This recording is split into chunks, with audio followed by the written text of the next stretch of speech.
Hi friends, welcome to metro story. Yes, நம்ம Saminathan sir பெரிய update தான். ஆக்சுவலாக அவர் வந்து பயங்கர பிஸி ஷெடியூலில் தான் இருக்கிறாருங்க. அதனால் பறந்துக்கிட்டே இருக்காரு, ட்ராவல் பயங்கரமாக பண்ணிட்டு இருக்காரு. அந்த ட்ராவலிங்கில் அவருக்கு கிடைக்கக்கூடிய அனுபவத்தையும் நம்மக்கிட்ட ஷேர் பண்ணிட்டு தான் இருக்கிறாரு. டே அண்ட் நைட்டை பார்க்காம ட்ராவல் பண்ணிகிட்டு இருக்காரு. இப்போ அவர் எங்கே இருக்காருன்னு சொல்லி நம்ம ப்ரீவியஸ் வீடியோ சொல்லியிருந்தோம், பெங்களூரில் இருக்காருன்னு சொல்லிட்டு. ஸோ அதே மாதிரி அவங்க டீம் கூட இப்போ வந்து மிங்கிளாக இருக்காருங்க. எஸ், இந்த படத்தோட டீம் வந்து மீட் பண்ணியிருக்காரு.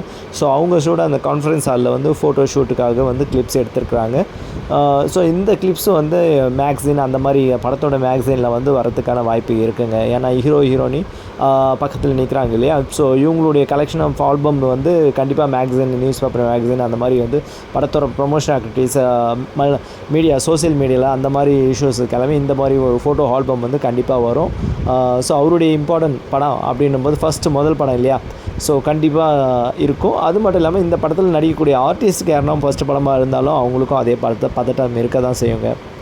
பட் அந்த பதட்டம்லாம் ஒரு முகத்தில் இருந்தாலும் அந்த ஃபோட்டோ செக்ஷன் அப்படின்னும் போது அது எல்லாத்தையும் மறந்துட்டு ஒரு ஸ்மைலிங், ஒரு ஒரு பாசிட்டிவிட்டி நம்மளுடைய சுவாமி அழகாக கூலாக லெஃப்ட் ஹேண்டில் ஹேண்டில் பண்ணுற மாதிரி செம்மையாக ஹேண்டில் பண்ணிட்டுருக்காரு. ஸோ அவருடைய ஃபேஸ் ரியாக்ஷன், அவருடைய பாடி லாங்குவேஜ் இப்போ டோட்டலாக வந்து வேறு மாதிரி இருக்குதுங்க. சீரியலில் பார்க்குறத விட இப்போ பார்த்துட்டு இருக்கிறது வந்து சுவாமி வந்து வேறு மாதிரி இருக்குது. ஸோ அந்த ப்ரொமோஷன் ஆக்டிவிட்டீஸ் தான் பயங்கரம். பாடி லாங்குவேஜ் வந்து படத்து லெவலில் ப்ரொமோட் கொடுக்கணும் இல்லையா. ஸோ அந்த இடத்துக்கு ஏற்ற மாதிரி அவருடைய ஆக்டிங்கும் வந்து நல்லா கோயின்சிடென்ட் ஆகுது. இப்போ ஆசப்னும் இந்த 3 கிளிப்ஸ் மட்டும் கிடச்சிருக்கு. அதுதான் உங்களுக்கு அப்டேட் பண்ணியிருக்கேன். தொடர்ந்து நமக்கு வேறு எதனா டீட்டெயில்ஸ் வந்ததுன்னா அவர் டீட்டெயில்ஸ் எல்லாமே நம்மளுடைய மெட்ரோ ஸ்டோரி வந்து சப்ஸ்கிரைப் பண்ணி ஆல் நோட்டிஃபிகேஷன் கொடுத்துங்க. உடனே உங்களுக்கு அப்டேட் வந்துடும். சரிங்களா? Okay friends, thank you.